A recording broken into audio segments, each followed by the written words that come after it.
Dans cet épisode, nous allons parler des tableaux. Pour vous faire une idée claire de ce dont je m'apprête à vous expliquer, voici un tableau que j'ai créé dans un document Word.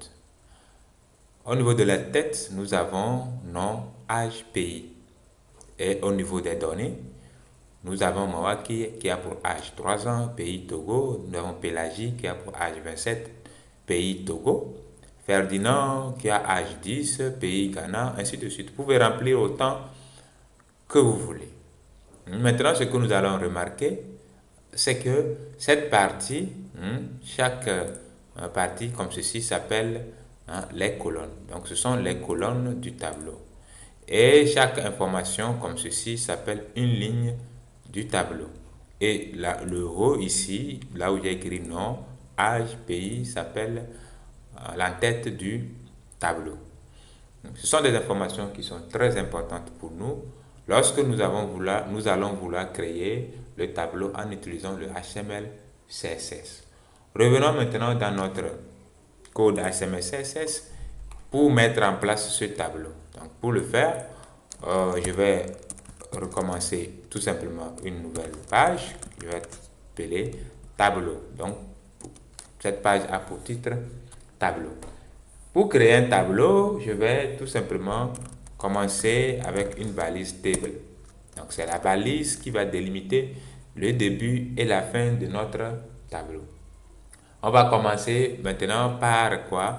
Par l'entête du tableau. Et chaque valeur est dans une cellule et l'ensemble des 3 cellules maintenant sont dans quoi? Dans une ligne. Raison pour laquelle nous allons ouvrir une ligne ici. Donc, pour ouvrir une ligne dans la balise table, vous allez utiliser la balise TR. TR qui veut dire table row. Row, ça veut dire ligne.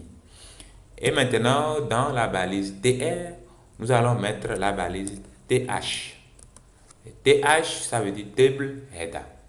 Et dans chaque TH maintenant, nous allons mettre une valeur correspondant maintenant à une valeur de notre tableau ici. Donc, notre premier TH sera le nom. Notre second TH sera quoi? Âge.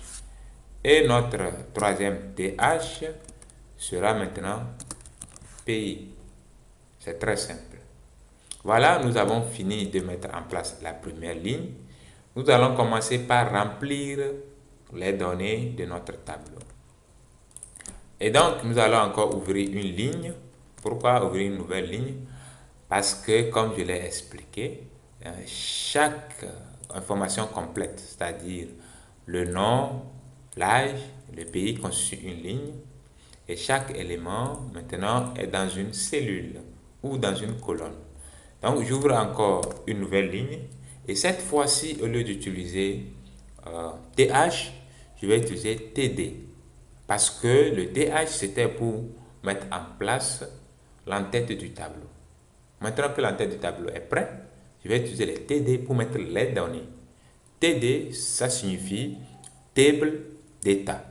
Donc, j'ouvre la balise TD et je vais mettre ici le nom Mawaki. Voilà. Et son âge, toujours dans une balise TD, je vais mettre 3. Et son pays, très bien, je vais mettre Togo. Voilà.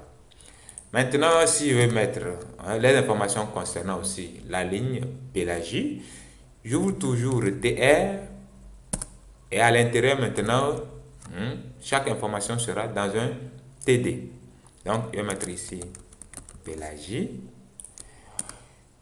Au niveau de l'âge maintenant, je ne sais pas, j'avais mis combien? C'est 25, c'est 27, je ne sais pas. Et le pays, Togo. Voilà. Et si je veux, je continue. Je mets un autre TR pour mettre l'information de Ferdinand maintenant. Je vais mettre Ferdinand. J'ouvre un autre TD et je vais mettre maintenant l'âge 10. J'ouvre encore un autre TD et je vais mettre maintenant le pays Ghana. Voilà que nous avons fini de créer notre Tableau. Est-ce que c'est compliqué? Pas du tout. Allons voir le résultat. Voilà notre tableau bien représenté et je crois que tout est clair. Il y a quoi, mon cher ami Ozon? Tu as une question? Oui, monsieur. Ok, je vous écoute. S'il vous plaît, monsieur, c'est un tableau ça? Pardon? C'est un tableau ça. Le texte c'est écrit à la suite. Il n'y a même pas de bordure. Oui, un tableau CSS paraît bien vite, comme ceci. D'accord? Alors justement, on peut rajouter les bordures. Et je crois que vous savez déjà le faire. En temps normal, vous savez le faire parce qu'on a appris à mettre les bordures avec la propriété border.